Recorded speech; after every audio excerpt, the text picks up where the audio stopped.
I was sitting in my home office in Charlotte, North Carolina, on a Tuesday afternoon when the power went out for the third time that month, and I knew right then that buying a backup generator was no longer optional. The cursor on my computer screen disappeared, taking with it 2 hours of unsaved work on a proposal that was due by end of day. My client, a major banking firm downtown, wouldn't accept the power went out as an excuse, and frankly, I couldn't afford to lose their business. I ran an independent financial consulting firm from my home, and every power outage meant lost revenue, missed deadlines, and frustrated clients who expected professionalism, regardless of Duke Energy's infrastructure problems. The next day, I drove to a commercial equipment supplier on the east side of Charlotte and purchased a Honda EU 7000 IS portable generator. The salesman, a guy named Rick with graying hair and oil-stained hands, assured me it was one of the quietest models on the market, designed specifically for residential areas. He showed me the specifications: 52 decibels at rated load from 23 feet away, which he explained was about as loud as a normal conversation or a refrigerator humming. I paid nearly $4,000 for the unit, along with another $500 for a proper transfer switch installation and weatherproof housing that would protect it from the elements while keeping it secure in my backyard. The electrician came out that Friday, a professional named Marcus who had been doing residential electrical work for 15 years. He installed the transfer switch in my garage, ran the appropriate wiring, and helped me position the generator on a concrete pad I had poured in the corner of my backyard, about 40 feet from my house and roughly 60 feet from my nearest neighbor's property line. Marcus tested everything twice, showed me how to operate the unit safely, and reminded me about the fuel stabilizer I would need if I planned to store gasoline for extended periods. The whole setup was done to code, permitted through Mecklenburg County, and inspected by a county official who signed off on everything without a single issue. My property sat in the Meadowbrook Hills subdivision, a community of about 200 homes built in the early 2000s. The houses were a mix of 2-story colonials and ranch styles, most with decent-sized yards and mature trees that provided plenty of shade during Charlotte's brutal summers. The HOA, which governed our neighborhood with what I had always considered reasonable rules, had approved my generator installation through their architectural review process. I had submitted the required forms, included photos of the proposed location, and received written approval from the board within 2 weeks. Everything was legitimate, legal, and by the book. I first used the generator during a power outage 3 weeks after installation.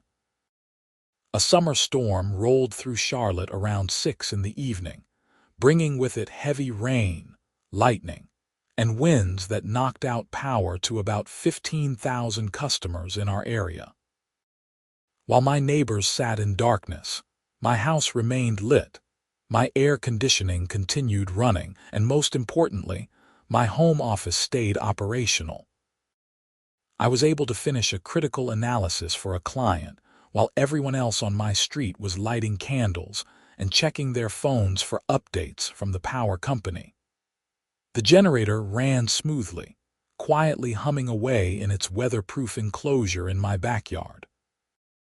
I could barely hear it from inside my house, and when I walked outside to check on it, the sound was noticeable but not offensive, certainly nothing that would disturb anyone trying to sleep or enjoy their evening. The power came back on around midnight, and I shut down the generator according to the manufacturer's instructions, letting it cool down properly before securing it for the night. I felt satisfied with my investment, confident that I had made a smart decision that would protect my business and provide my family with comfort and security during future outages. My wife, Catherine, appreciated not having to throw out everything in our refrigerator like we had done during previous extended outages. And our 2 kids, both teenagers, were thrilled. They could still charge their phones and use their computers. Everything was fine for about a month. I used the generator twice more during brief afternoon outages, each time without incident. Then, on a Wednesday morning in late July, I found a notice taped to my front door. It was printed on official HOA letterhead, signed by someone named Deborah Patterson, who identified herself as the Homeowners Association Board President. The letter stated that multiple complaints had been received regarding excessive noise from a generator at my property, and that I was in violation of the community's noise ordinance. The letter demanded that I cease using the generator immediately and attend a mandatory HOA board meeting the following Monday evening to address the violation. I read the letter 3 times, feeling my blood pressure rise with each reading. Excessive noise. I had specifically purchased the quietest residential generator available, had it professionally installed in compliance with all codes and regulations, and had received prior approval from the HOA for the installation. I had never run the generator late at night or early in the morning, always kept it properly maintained, and had never received a single direct complaint from any neighbor. The letter was vague about who had complained or what specifically made the noise excessive, providing no measurements, no times, and no actual evidence of any violation. I immediately pulled out my copy of the HOA covenants, conditions, and restrictions, commonly known as the CC and articulus, and searched for the noise ordinance mentioned in the letter. I found it in Section 12, subsection D, which stated that no homeowner shall create or permit excessive or unreasonable noise that disturbs the peaceful enjoyment of neighboring properties. The language was maddeningly vague, with no specific decibel limits, no defined hours of operation, and no objective standards for what constituted excessive or unreasonable. The only specific provision stated that noise exceeding county ordinances would be considered a violation, which sent me searching for Mecklenburg County's actual noise regulations. Mecklenburg County's noise ordinance, which I found on their official website, specified that residential noise could not exceed 55 decibels during daytime hours when measured at the property line of the affected property.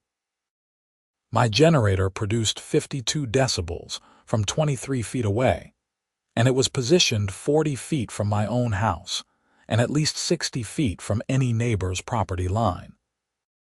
By any reasonable calculation, my generator was well within legal limits, producing perhaps 45 decibels or less by the time the sound reached any neighboring property.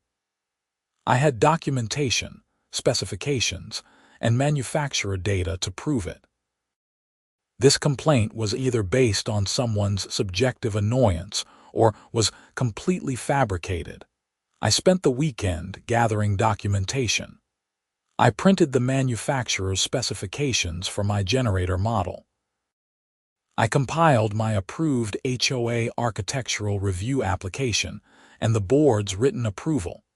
I pulled my county permit and inspection certificates. I researched Mecklenburg County's noise ordinances and printed the relevant sections. I even contacted Rick at the equipment supplier and asked him to provide a written statement about the generator's noise specifications, which he emailed me that Sunday evening. I was preparing for that HOA meeting like a lawyer preparing for trial, because I knew exactly who was behind this complaint, and I knew she wouldn't back down easily. Deborah Patterson lived 6 houses down from me in a pristine white colonial that looked like something from a home and garden magazine. She was 53 years old, recently divorced, and had way too much free time to dedicate to making everyone else's life miserable. She had been HOA president for 3 years, and in that time, she had issued violations for everything from trash cans being visible from the street to grass being a half-inch too tall to a kid's basketball hoop being the wrong color. She drove a white Mercedes SUV with a personalized plate that read, "Boss Lady," which told you everything you need to know about her personality. She wore her blonde hair in an aggressive bob, always dressed like she was heading to a country club luncheon, and had a voice that could cut through steel when she was on a mission. I had never personally interacted much with Deborah before this incident. I attended HOA meetings occasionally, paid my dues on time, and kept my property in good condition.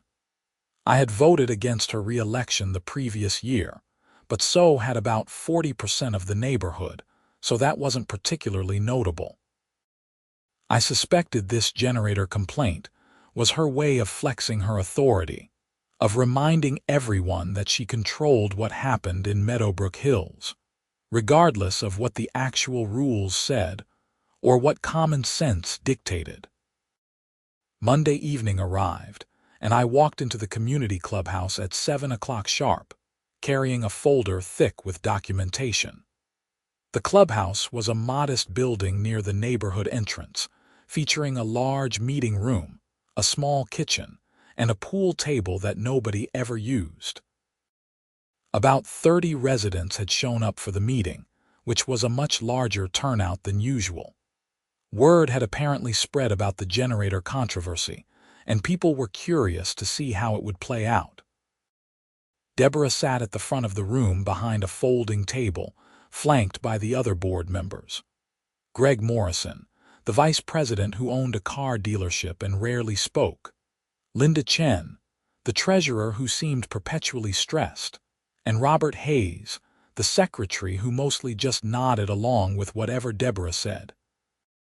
Deborah wore a navy blue blazer over a white blouse, pearl earrings, and an expression that suggested she was about to enjoy herself immensely. She called the meeting to order, rushed through the standard business about pool maintenance and landscaping contracts, then announced that we would address the matter of the noise violation at 4782 Birchwood Lane, which was my address. She looked directly at me, and I saw the satisfaction in her eyes. This wasn't about noise. This was about power.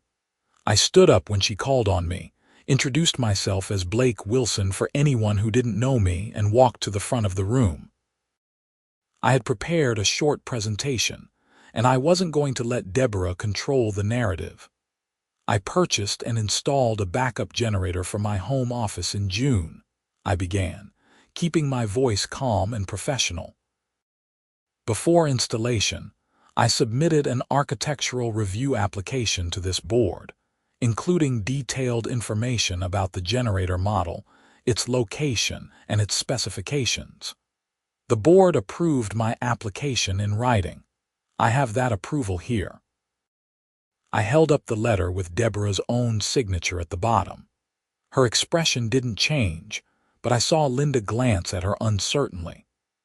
The generator is a Honda EU 7000 IS, which is specifically designed for residential use and is one of the quietest models available. It produces 52 decibels from 23 feet away, which is quieter than a normal conversation. It's located in my backyard, approximately 60 feet from the nearest neighbor's property line. By the time the sound reaches any neighboring property, it's well below the county's 55 decibel limit for residential noise during daytime hours. I laid out the manufacturer's specifications, pointing to the specific noise ratings. Several residents leaned forward to look at the documents. I've only used the generator during daytime hours when the power has been out. I've never run it late at night or early in the morning. I've maintained it properly and operated it according to all safety guidelines. The installation was permitted and inspected by Mecklenburg County. Everything about this generator is legal, approved, and reasonable. Deborah cleared her throat loudly. Mr. Wilson, we've received multiple complaints about the noise from your generator disturbing the neighborhood. Regardless of what the manufacturer claims, the reality is that your generator is creating a nuisance. Multiple complaints from whom? I asked directly. And what specifically makes the noise a nuisance? You have any measurements, any evidence that it exceeds county limits? Deborah's jaw tightened. The complaints are confidential. We don't disclose who makes complaints to the HOA, but I can assure you they are legitimate and from multiple households. With all due respect, Deborah, that's not good enough. You're accusing me of violating the noise ordinance without providing any evidence. I have documentation showing my generator is within legal limits. If someone claims it's too loud, I have the right to know what their complaint is based on and to defend myself with facts. A man I recognized as Tom Bradley, who lived 3 houses down, stood up. I live pretty close to Blake, and I've heard his generator running during a couple of outages. Honestly, it's not that loud. I can barely hear it from my backyard, and I can't hear it at all from inside my house. A few other residents nodded in agreement. Deborah shot Tom a look that could freeze lava. The complaints stand, she said firmly. Mr. Wilson, I'm giving you official notice that you must cease operating your generator or face fines and potential legal action from the HOA. On what grounds? I pressed. You approved the installation. It meets all legal requirements. You can't arbitrarily decide you don't like it anymore just because someone complained. That's not how this works. Deborah stood up, placing her hands flat on the table. This board has the authority to enforce community standards and respond to resident complaints. If your generator is disturbing other residents, it's a violation, period. Then prove it, I said. Conduct an actual noise measurement. Hire a professional to test the decibel levels at neighboring properties. If my generator exceeds county limits, I'll accept that, and we can discuss solutions. But I'm not going to stop using equipment I legally own and properly installed based on anonymous complaints and your personal judgment. The room was silent. Several residents were watching with obvious interest, and I could tell some of them were enjoying seeing someone stand up to Deborah. She had made enough enemies over the years with her petty enforcement and authoritarian style. Greg Morrison, the vice president, finally spoke up. That seems reasonable, Deborah. We should probably get an actual measurement before we pursue enforcement. Deborah wheeled on him. We don't need measurements, we have resident complaints. But if Blake's documentation shows the generator is within legal limits, Linda said carefully, then maybe we should verify the actual noise levels before we take action, just to be safe legally. I could see Deborah seething, but she was outnumbered. Robert was staying silent, but even he looked uncertain about pushing forward without evidence. Fine, Deborah snapped. We'll conduct a noise test, but Mr. Wilson, you are not to use that generator until we complete the test and render a decision. That's not acceptable, I countered. When the power goes out, I need that generator for my business. I'm not going to sit in the dark waiting for you to schedule a test at your convenience. I'll agree to the test, but I'm continuing to use the generator as needed until you prove it actually violates something. Deborah's face flushed red. You don't get to dictate terms to this board, and you don't get to violate my property rights without due process, I shot back. Test it whenever you want. I'll cooperate fully, but I'm not stopping unless you prove there's actually a violation.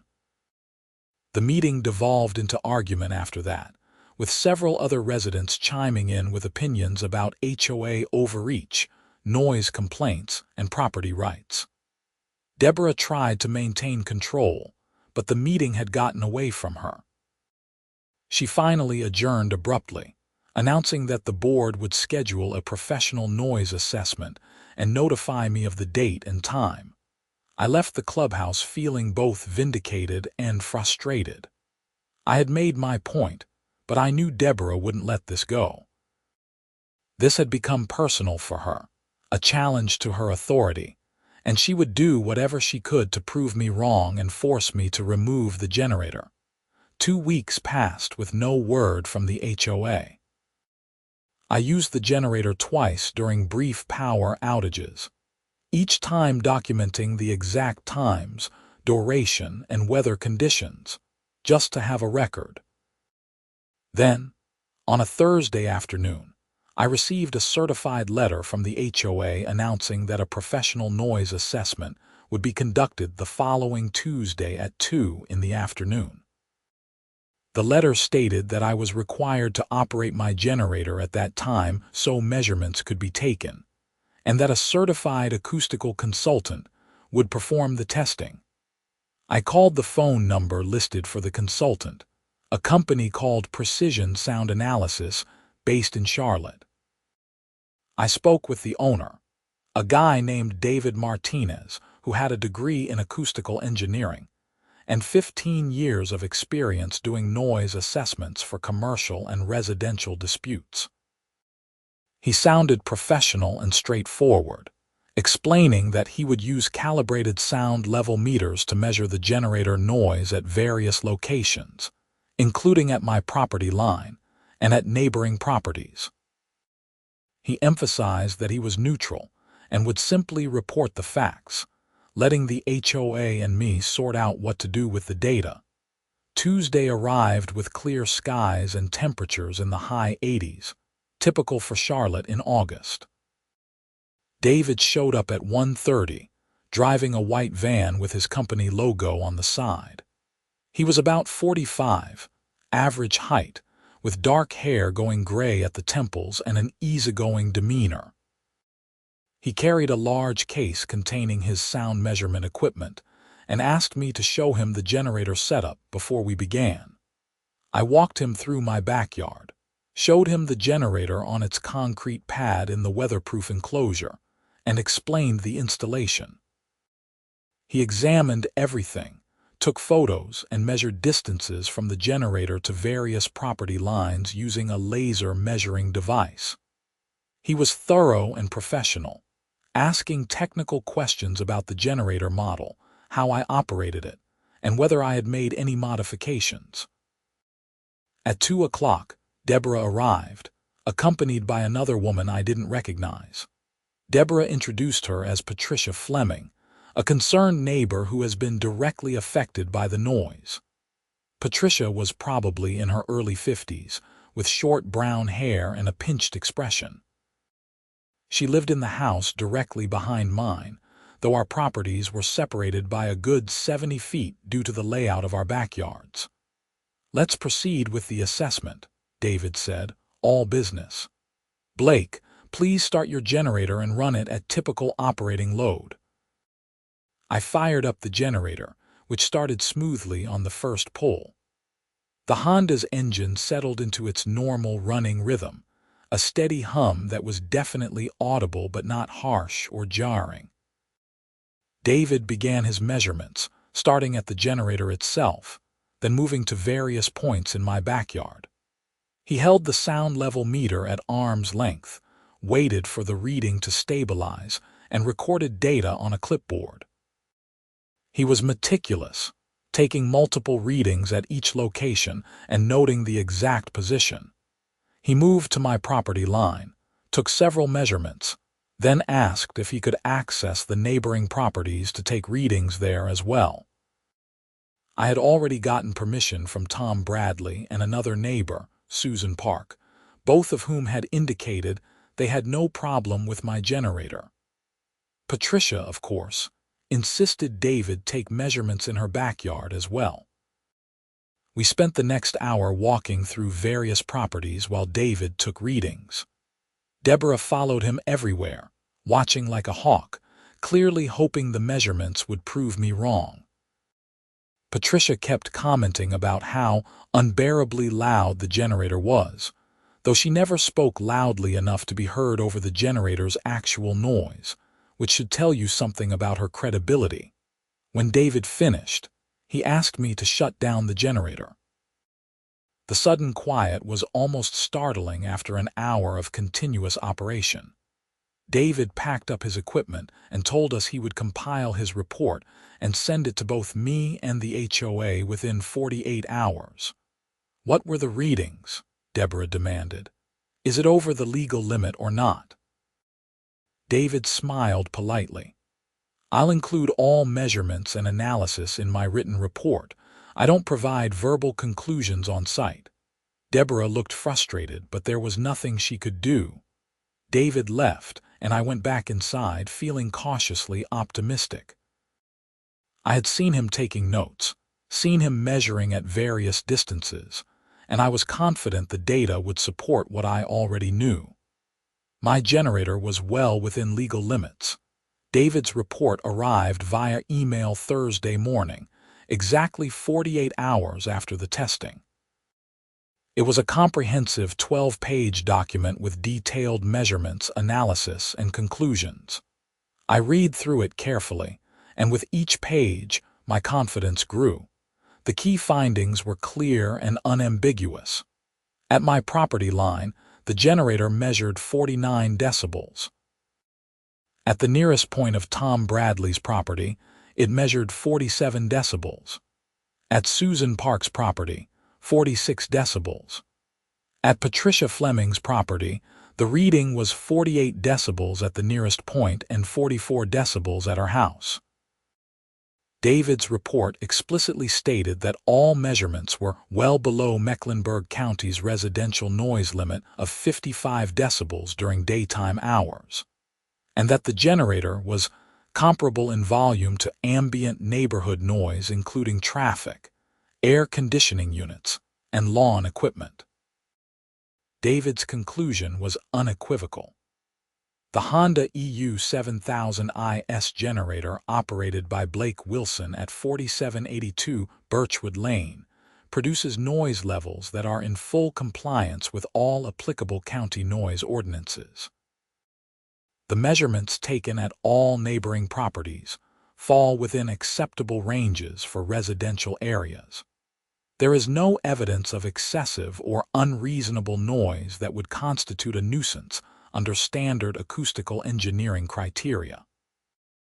I printed 3 copies of the report and immediately sent an email to the HOA board with the PDF attached. I kept my message professional but pointed. Please find attached the noise assessment report from Precision Sound Analysis.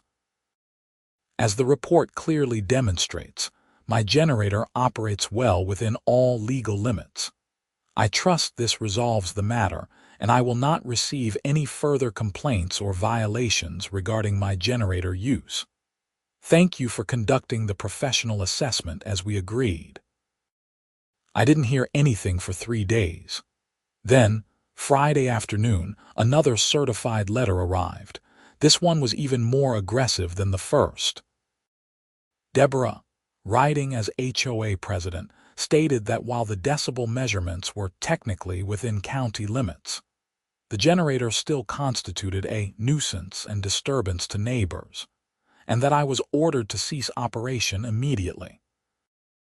The letter cited a different section of the CC and Artices, something about maintaining aesthetic harmony and not creating ongoing disturbances that affect property values and quality of life. The letter went on to threaten daily fines of $100 for each day I continued to operate the generator, starting immediately. It also threatened to place a lien on my property for unpaid fines and to take legal action to force removal of the generator if I didn't comply voluntarily. I read the letter twice, and my hands were shaking by the time I finished. This was no longer about noise. This was harassment. Deborah had lost on the facts, lost on the evidence, and was now making up new violations to justify her predetermined conclusion.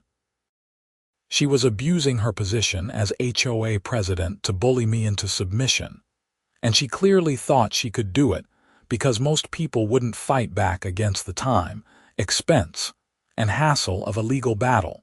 She had picked the wrong person to bully. I called my attorney, Jennifer Walsh, who I had worked with on business contracts and had recommended for my generator permit applications.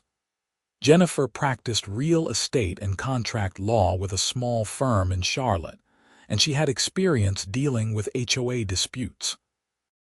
I explained the entire situation, sent her all the documentation including David's noise assessment report, and asked what my options were.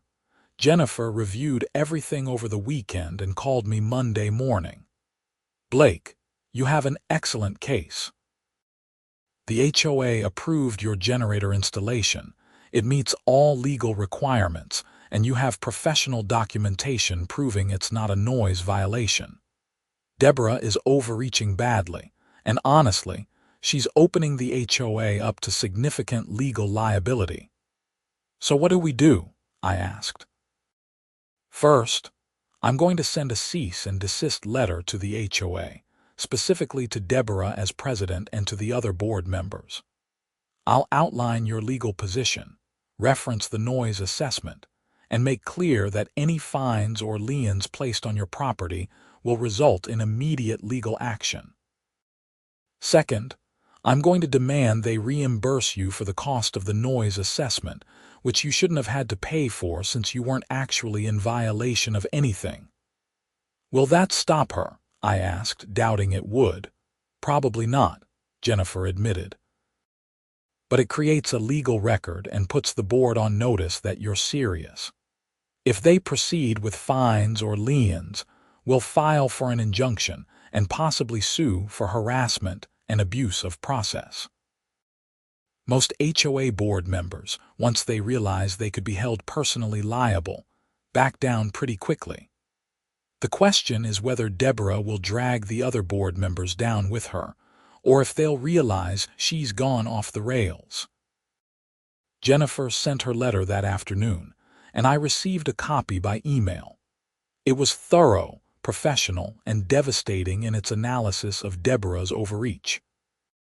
Jennifer cited relevant case law, pointed out multiple procedural violations in how the HOA had handled the complaint, and made clear that continuing the harassment would result in legal consequences not just for the HOA as an organization, but potentially for board members individually if they were found to be acting in bad faith. The response came faster than I expected. 2 days later, Greg Morrison called me directly. He sounded tired and frustrated. "Blake, this is Greg Morrison from the HOA board. Look, I want to apologize for how this has been handled. I've read your attorney's letter and frankly, she's right. We approved your generator.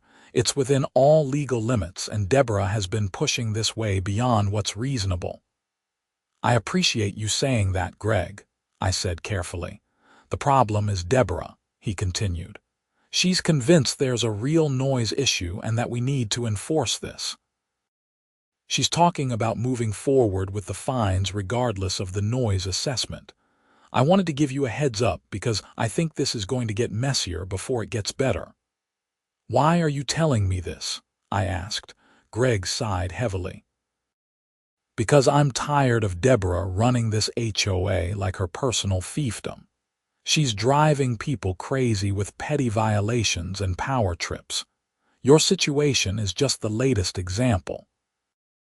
A bunch of us on the board and in the neighborhood are fed up, but nobody wants to deal with the drama of challenging her directly. So, what happens now? Honestly, I think you're going to have to take legal action. Once you do, I think the rest of the board will fold and Deborah will be exposed for what she's doing. But somebody has to be willing to stand up to her, and most people just pay the fines or give in because it's easier." I thanked Greg for the call and immediately relayed the conversation to Jennifer. She wasn't surprised. "It's a common pattern with HOA disputes," she explained. "You get a board president who lets power go to their head, and everyone else is too afraid or too apathetic to stop them. The good news is that once you push back legally, these situations usually collapse pretty quickly. The bad news is that Deborah sounds like she's willing to take this further than most. Jennifer was right.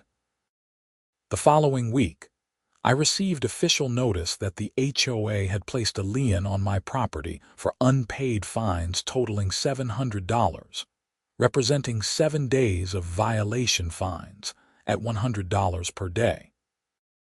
The notice stated that the lien would continue to increase by $100 per day until I ceased operating the generator and paid all accumulated fines plus administrative fees. That was the final straw. Jennifer immediately filed a lawsuit in Mecklenburg County Superior Court, naming the Meadowbrook Hills Homeowners Association and Deborah Patterson individually as defendants. The complaint alleged breach of contract, harassment, abuse of process, and violation of my property rights. We sought an injunction removing the lien, a court order preventing the HOA from taking any further action regarding the generator, reimbursement for all legal fees and costs, and damages for the harassment and stress caused by the HOA's bad faith actions. We also filed an emergency motion for a temporary restraining order to immediately void the lien and prevent any further fines while the case proceeded.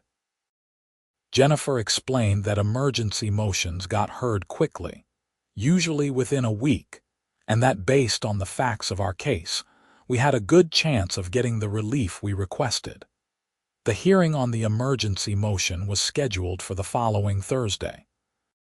Jennifer and I arrived at the courthouse at 9 in the morning, both of us dressed professionally and carrying thick binders of documentation. The courtroom was mostly empty, with just a few other cases on the morning docket. Deborah arrived with the HOA's attorney, a middle-aged man named Richard Cobb, who looked like he wished he was anywhere else.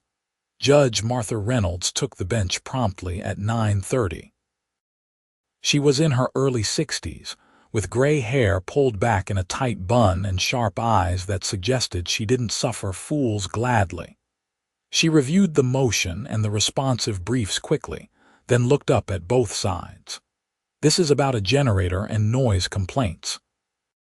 she asked, her tone suggesting she found the dispute petty. Jennifer stood. "Yes, Your Honor. My client legally purchased and installed a backup generator for his home office after receiving HOA approval. The HOA later claimed it was too loud, but a professional noise assessment proved it operates well within legal limits. Despite this, the HOA president has placed a lien on my client's property and is imposing daily fines based on fabricated violations. We're asking the court to intervene because the HOA is abusing its authority and harassing my client." Richard Cobb stood next. "Your Honor, the HOA has a duty to respond to resident complaints and enforce community standards. While the generator may technically meet county noise limits, it's still creating a disturbance that affects the neighborhood's quality of life. The board has authority to regulate nuisances, and that's what we're doing here." Judge Reynolds looked skeptical. "Mr. Cobb, did the HOA approve the generator installation initially?" "Yes, Your Honor, but the board didn't realize how disruptive it would be in practice." "And you have evidence of this disruption beyond subjective complaints?" Cobb hesitated. "We have complaints from multiple residents, Your Honor." "How many?" "2 confirmed complaints, Your Honor." "2," Judge Reynolds repeated flatly. "Out of how many homes in this neighborhood?" "Approximately 200, Your Honor." Judge Reynolds looked at the noise assessment report, flipping through the pages. "And this professional assessment shows the generator operates well below legal limits at all neighboring properties." "Yes, Your Honor, but we believe the legal limits don't fully capture the impact of the noise." "Based on what?" "Your personal opinion." Judge Reynolds's tone was sharp. Mr. Cobb, your client approved this installation. The generator meets all legal requirements and you have no objective evidence of any violation. This appears to be a personal vendetta dressed up as community enforcement. I'm inclined to grant the plaintiff's motion. Richard Cobb tried to argue further, but Judge Reynolds cut him off. She issued a temporary restraining order voiding the lien, prohibiting any further fines or enforcement actions regarding the generator, and scheduling a full hearing on the merits for 6 weeks later. She also noted that the HOA would likely be responsible for my legal fees if the full hearing went the way she expected. Jennifer and I left the courthouse feeling victorious. The immediate threat was neutralized, and Judge Reynolds had made her position clear. But as we walked to the parking lot, I noticed Deborah standing by her Mercedes, talking angrily on her phone. She saw me, and the look she gave me was pure hatred. This wasn't over for her. Over the next few weeks, life in Meadowbrook Hills got interesting. Word spread quickly about the lawsuit and the judge's ruling. I started receiving visits and calls from neighbors, most of them supportive. Tom Bradley stopped by with a 6-pack of beer and congratulated me on standing up to Deborah. Susan Park sent a note saying she hoped I bankrupted the HOA with legal fees. Even people I barely knew expressed frustration with how Deborah had been running the neighborhood and appreciation that someone was finally challenging her. But there was also a darker undercurrent. I received 2 anonymous letters, slipped into my mailbox, calling me selfish and accusing me of trying to destroy the neighborhood. Someone left a pile of garbage on my lawn one night, and another time I found my mailbox knocked over. I couldn't prove who was responsible, but I had my suspicions. I installed security cameras around my property and documented everything, just in case things escalated further. The weirdest development came about 3 weeks after the court hearing. I was working in my home office one afternoon when Catherine called me downstairs. She was standing at the front window, looking out at the street with a confused expression. "Blake, there's a news van parked outside." I looked out and saw a white van with a local TV station's logo on the side. A reporter and cameraman were setting up on the sidewalk near my house. My phone rang before I could process what was happening. It was Jennifer. "Blake, did a reporter contact you about the HOA dispute?" she asked urgently. "There's a news crew outside my house right now." "What's going on?" Jennifer groaned. "Somebody leaked the story to the media." "I'm guessing Deborah, trying to paint you as the bad guy and drum up public support for the HOA. Do not talk to them without me present. I'm heading over now." I watched from the window as the reporter, a young woman with perfectly styled hair and a bright smile, knocked on my door. I didn't answer. She tried several more times, then finally left a business card in my door and returned to the van. They filmed some footage of my house and the neighborhood before leaving. Jennifer arrived 30 minutes later, and we watched the local news that evening to see how they covered the story. The segment was surprisingly balanced. The reporter, whose name was Amanda Torres, presented the basic facts. Homeowner installs generator with HOA approval. HOA later complains about noise. Professional testing shows it's within legal limits. HOA tries to fine homeowner anyway. Homeowner sues. They interviewed Deborah, who tried to portray herself as a concerned leader protecting the neighborhood from a selfish resident who didn't care about his neighbors. But they also interviewed Tom Bradley, who said the generator wasn't a problem, and that Deborah had a history of overreaching on enforcement issues. The segment ended with Amanda noting that a judge had already sided with me in a preliminary ruling and questioning whether HOAs had too much power over homeowners. The story got picked up by other local media outlets, and suddenly, my generator dispute became a minor news story in Charlotte. A local radio station did a segment on HOA overreach and interviewed Jennifer about common HOA problems. The Charlotte Observer ran an article about the increasing number of HOA disputes ending up in court. My case became an example of a larger issue, and public opinion seemed solidly on my side. The attention had an unexpected effect. I started receiving calls and emails from other Meadowbrook Hills residents who had their own complaints about Deborah and the HOA board.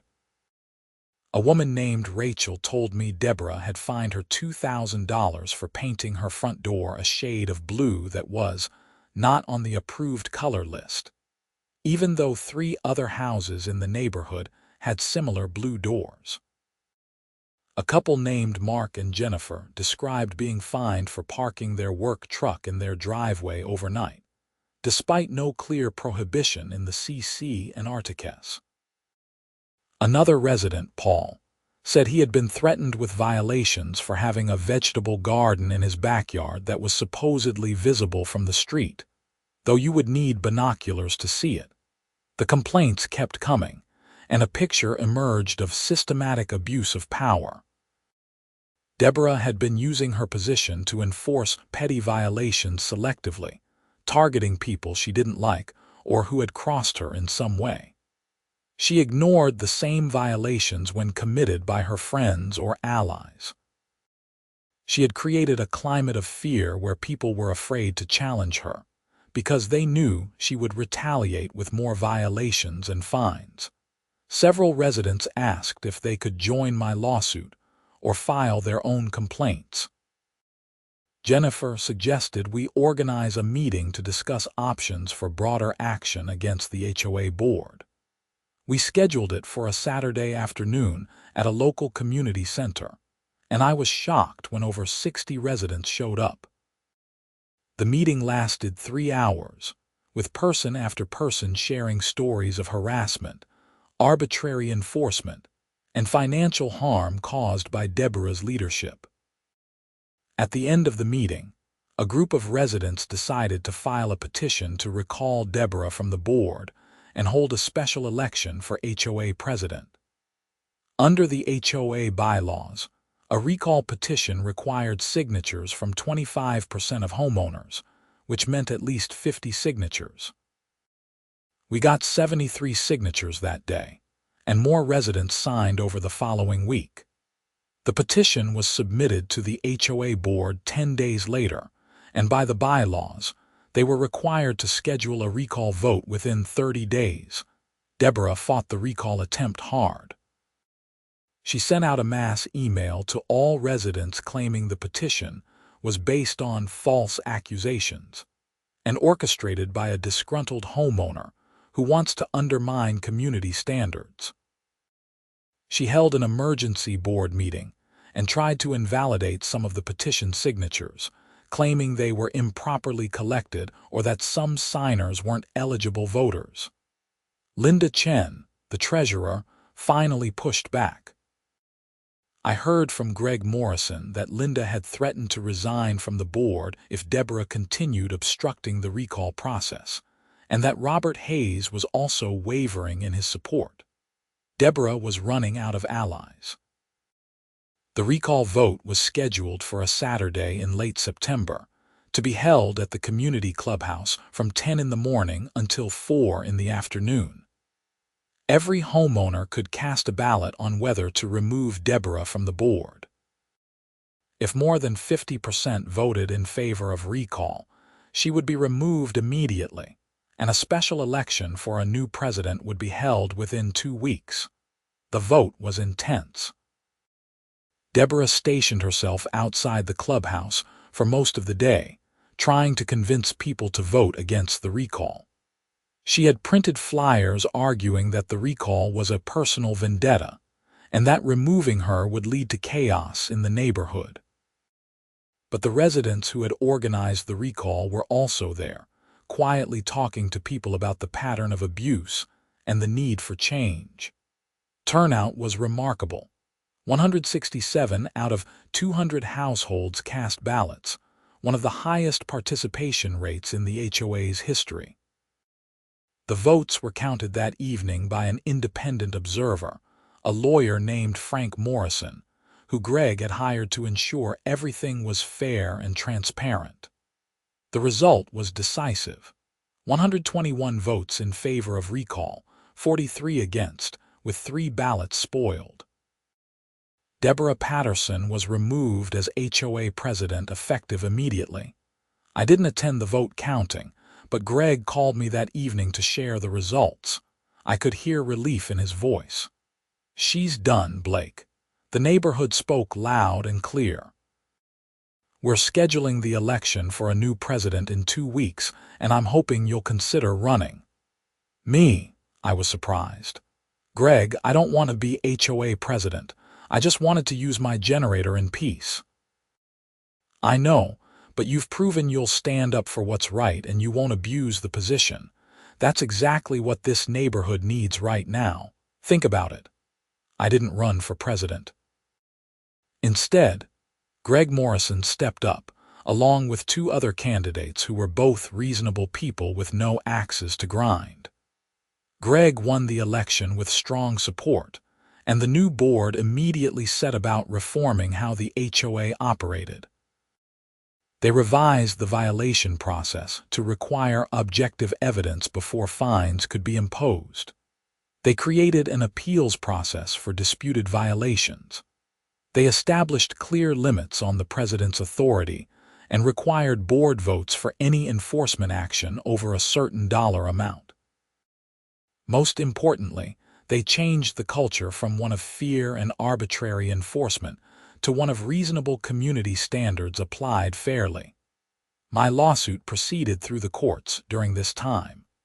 With Deborah removed from the board, Richard Cobb approached Jennifer about settlement discussions. The new board, led by Greg, wanted to resolve the matter without the expense and embarrassment of a trial. Jennifer negotiated hard, and we reached a settlement in early November. The HOA agreed to pay my legal fees, which totaled nearly $15,000. They formally acknowledged that my generator was properly approved and met all legal requirements. They paid me $5,000 in damages for the harassment and stress caused by the improper enforcement actions. And most importantly, they agreed to revise the CC and arbitrary to include specific, objective standards for noise complaints based on actual decibel measurements rather than subjective complaints. Deborah Patterson didn't attend any of the settlement negotiations. I heard through neighborhood gossip that she was furious about the recall and blamed me for her downfall. Someone told me she was considering suing me for defamation, though Jennifer said that was an empty threat with no legal basis. Deborah stopped attending HOA meetings or neighborhood events, basically becoming a recluse in her perfect white colonial. Then, in December, something strange happened that brought everything to a disturbing conclusion. I was working in my office on a Tuesday afternoon when I heard sirens in the neighborhood. Living in a suburban subdivision, you don't hear emergency vehicles very often, so I looked out the window. 2 police cars and an unmarked sedan were parked several houses down, right in front of Deborah's house. I watched as officers entered her house, and about 20 minutes later, they emerged with Deborah in handcuffs. I found out what happened later that evening through a combination of news reports and neighborhood gossip. Apparently, after losing the HOA presidency and facing social isolation in the neighborhood, Deborah had become obsessed with getting revenge on the residents she blamed for her downfall. In particular, she had focused on Patricia Fleming, the woman who had supported her noise complaints against me. The two had apparently had a falling out after the recall vote, with Patricia admitting to several people that she had never actually been bothered by my generator, but had supported Deborah's complaint because they were friends. Deborah had taken the betrayal badly. Over several weeks, she had engaged in an escalating campaign of harassment against Patricia, including slashing Patricia's tires, leaving threatening notes, and breaking several windows at Patricia's house. Patricia had reported the incidents to the Charlotte-Mecklenburg Police Department, and they had opened an investigation. They had installed surveillance in Patricia's neighborhood and caught Deborah on video breaking another window and spray-painting threats on Patricia's garage door. When confronted by police, Deborah had confessed to all of it. She was charged with multiple counts of vandalism, stalking, harassment, and communicating threats. The charges were serious enough that she faced potential jail time. She was released on bond, but the conditions prohibited her from contacting Patricia or coming within 500 feet of her property. The neighborhood was shocked. Even those of us who had experienced Deborah's authoritarian tendencies hadn't imagined she would cross the line into actual criminal behavior. The incident became another news story, with reporters noting the connection to the earlier HOA dispute and the recall. The narrative that emerged was of a person who had let a small amount of power corrupt her completely, leading to irrational behavior and ultimately criminal acts when that power was taken away. Deborah's criminal case proceeded through the court system over the following months. She pleaded guilty to reduced charges in March, agreeing to a sentence that included probation, community service, restitution to Patricia for the damages, and mandatory counseling. She also agreed to put her house on the market and move out of Meadowbrook Hills. The judge, in accepting the plea agreement, noted that Deborah's behavior represented a troubling example of how small-scale authority can lead to abuse when unchecked by accountability and oversight. By the time spring arrived, Deborah was gone from the neighborhood, and life in Meadowbrook Hills had returned to normal. The new HOA board under Greg's leadership operated transparently and fairly. Violations were rare and based on clear, objective standards. The neighborhood felt more like a community again rather than a dictatorship. As for me, I continued running my business from my home office, secure in the knowledge that my generator would be there whenever the power went out. I used it several more times that year during storms and outages, and nobody complained. Tom Bradley joked that the generator was the quietest thing on the street compared to his neighbor's dogs and the constant construction noise from houses being renovated. The whole experience taught me several valuable lessons. First, documentation is everything. If I hadn't kept careful records, obtained professional noise testing, and hired a good attorney, Deborah might have succeeded in bullying me into removing the generator or bankrupting me with fines. Second, standing up to abuse of power matters, even when it's easier to just give in. My willingness to fight back ultimately helped dozens of other residents and led to real reforms in how the HOA operated. Third, unchecked authority, even in something as mundane as a homeowners association, can lead to serious problems. Deborah started with petty violations and ended up committing crimes, a progression that might have been prevented if someone had challenged her overreach earlier. I also gained a new appreciation for the importance of community. The support I received from neighbors during the dispute, and the collective action that led to Deborah's recall, reminded me that most people are reasonable and fair-minded. They just need someone to take the first step in challenging injustice. My generator still sits on its concrete pad in my backyard, properly maintained and ready for the next power outage. It's more than just a piece of equipment now. It's a reminder that standing up for your rights matters, that facts and evidence trump arbitrary authority, and that even small battles against petty tyrants can make a difference in your community. The noise it makes is still exactly 52 decibels from 23 feet away, well within every legal limit, and quiet enough that most people don't even notice it's running. But to me, it's the sound of victory over someone who thought power meant she could ignore facts, harass residents, and impose her will without consequences. Judge Reynolds had it right at that first hearing. Some HOA disputes are about genuine community concerns, but some are just personal vendettas dressed up as enforcement. Learning to tell the difference and having the courage to fight back when you're right can change everything. Looking back now, almost a year after that first certified letter appeared on my door, I'm glad Deborah chose to target me. Not because I enjoyed the stress, expense, and conflict, but because I was in a position to fight back effectively. I had the resources to hire an attorney, the documentation to prove my case, and the temperament to stand firm under pressure. If Deborah had chosen someone more vulnerable, someone who couldn't afford to fight or who would have given in to avoid conflict, she would have continued her pattern of abuse unchecked. Instead, her overreach on the generator complaint exposed her behavior to scrutiny and ultimately led to her removal, and the reforms that followed. The story became something of a legend in Meadowbrook Hills. New residents sometimes ask about it, and longtime residents tell the tale with varying degrees of accuracy and embellishment. Some versions have me facing down Deborah in dramatic confrontations that never actually happened.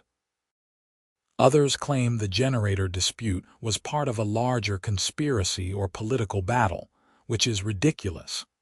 But the core truth remains. An HOA president abused her authority, got called out on it, and faced consequences. Greg Morrison turned out to be an excellent HOA president. He served 2 terms before stepping down voluntarily, having established a governance structure that emphasized transparency, fairness, and actual community benefit rather than petty enforcement. The board meetings became boring again, which was exactly what they should be. People paid their dues, maintained their properties, and lived their lives without fear of arbitrary violations. It's amazing what a difference competent, good faith leadership can make.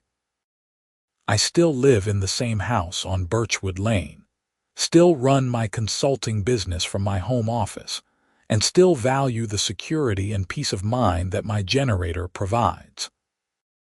Catherine still rolls her eyes when I check the generator's maintenance schedule, but even she admits the whole ordeal was worth it for the changes it brought to the neighborhood. Our kids, now both in college, think it's hilarious that their dad became a minor local celebrity for fighting an HOA over a generator. The generator itself has performed flawlessly. I've put dozens of hours on it over the past year, and it starts reliably every time, runs smoothly, and provides exactly the backup power I need to keep working when the grid goes down. Honda built a quality product, and the investment has paid for itself many times over in prevented business disruptions and food that didn't spoil during extended outages. I sometimes wonder what would have happened if I had just given in to Deborah's initial demand. Would she have stopped there, satisfied with her victory? Or would she have found other targets, other violations to enforce, other residents to harass? Based on what I learned about her pattern of behavior, I think she would have escalated. The generator complaint wasn't really about noise. It was about asserting dominance, about proving she could make residents comply with her wishes, regardless of whether those wishes were reasonable or legal. The fact that she ultimately crossed into criminal behavior confirms that her problem went beyond just being an overzealous HOA president. There was something deeper going on, some need for control or validation that led her to abuse whatever power she had, and to lash out violently when that power was taken away. I'm not a psychologist, but I recognize someone who tied their entire identity to a position and couldn't cope when they lost it. Patricia Fleming, ironically, ended up being a victim of the same person she had supported against me. I don't take any satisfaction in that. Patricia made poor choices in blindly supporting Deborah's crusade, but she didn't deserve to have her property vandalized and to be harassed and threatened. I ran into her at the grocery store a few months after Deborah's arrest, and we had a brief, awkward conversation. She apologized for supporting the noise complaints, admitted she had never actually been bothered by the generator, and thanked me for standing up to Deborah. I told her I appreciated the apology and that I hoped she was recovering from the ordeal. We're not friends, but there's no animosity. The legal settlement money helped offset the cost of the generator and related expenses, though that was never really the point. I would have spent twice as much just on principle. You can't let bullies win, whether they're schoolyard thugs or HOA presidents with delusions of authority. The moment you give in to unreasonable demands backed by nothing but bluster and threats, you've established that you can be pushed around.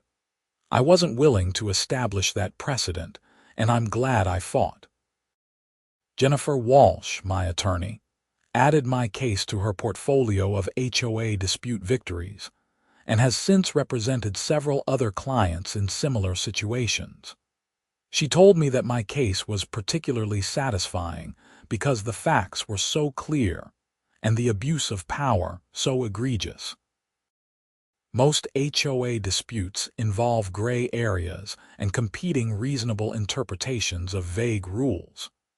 Mine was black and white, approved installation, professional documentation of compliance, and obvious harassment when those facts didn't support the conclusion the HOA president wanted. The broader issue of HOA overreach remains a problem across the country. I've read articles about HOA boards fining people for the color of their curtains, the type of flowers in their gardens, and other absurd violations of personal property rights. Some states have enacted legislation to limit HOA authority and provide better due process protections for homeowners. North Carolina has been slower to act, but there's growing awareness of the problem and pressure for reform. My case contributed to that awareness, at least locally, and I hope it helps other homeowners realize they don't have to just accept whatever their HOA tells them. The decibel test that proved my generator was under the legal limit remains the centerpiece of the story. That objective, professional measurement was the turning point, the evidence that made it impossible for Deborah to continue claiming my generator was too loud. Without that test, the dispute would have been my word against hers, his subjective perception versus mine. The test removed all ambiguity and forced everyone to confront the reality that the complaint was baseless. That's why I always tell people facing similar disputes to get professional documentation. Don't rely on manufacturer specs alone, even though those should be sufficient. Get an independent expert to measure, test, and document the facts. It costs money, but it's worth every penny if it prevents months or years of legal battles based on subjective complaints and hurt feelings. My home office overlooks the backyard, and I can see the generator from my desk chair. It sits quietly on its concrete pad, covered by its weatherproof enclosure, ready to provide power whenever I need it. Sometimes, during a thunderstorm when the lights flicker, I feel a sense of satisfaction knowing that I won't lose work, won't lose food in the refrigerator, and won't sit in uncomfortable heat or cold waiting for the power company to restore service. That security is worth fighting for. The story has a satisfying ending because the right side won, the bad actor faced consequences, and the community improved as a result. That doesn't always happen in real life. Sometimes the bullies win, the reasonable people give up, and nothing changes. I'm grateful that wasn't the case here. I'm grateful for the neighbors who supported me, the attorney who represented me effectively, the judge who saw through the nonsense, and the residents who organized the recall effort. It took all of those elements coming together to produce a positive outcome. If there's a message to take from this experience, it's that you shouldn't assume authority figures are acting in good faith, especially in petty disputes involving homeowners associations, neighborhood boards, or similar local governance structures. Verify their claims. Document everything. Know your rights. Don't be afraid to push back when you're right. And don't underestimate the power of community organizing when enough people have had enough of someone's behavior. Deborah Patterson is gone from Meadowbrook Hills now, living somewhere else and presumably learning to cope without the HOA presidency that had defined her identity for several years. I bear her no personal ill will at this point. She made bad choices, abused power, and suffered appropriate consequences. I hope she gets the help she needs and finds a healthier outlet for whatever drove her behavior.